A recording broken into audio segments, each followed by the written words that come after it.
Mi son fatto l'idea che questi giovani abbiano perso di vista quel che è il rispetto che bisogna avere nei confronti delle persone e degli ambienti frequentati dalla comunità. Siamo riusciti ad intervenire grazie alla professionalità, al lavoro di rete che c'è tra le forze di polizia. Come vedete, qui ci sono i carabinieri oggi, sono intervenuti stamattina.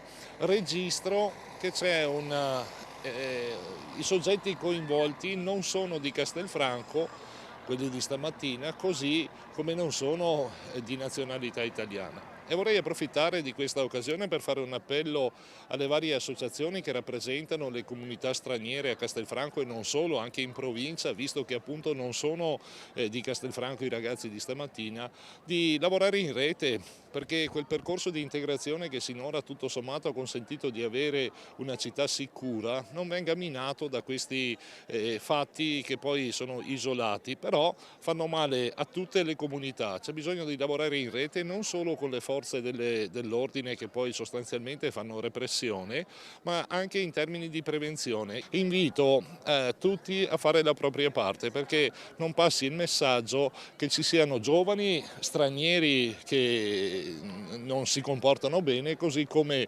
comunità che non accolgono o che diventino magari in qualche modo intolleranti.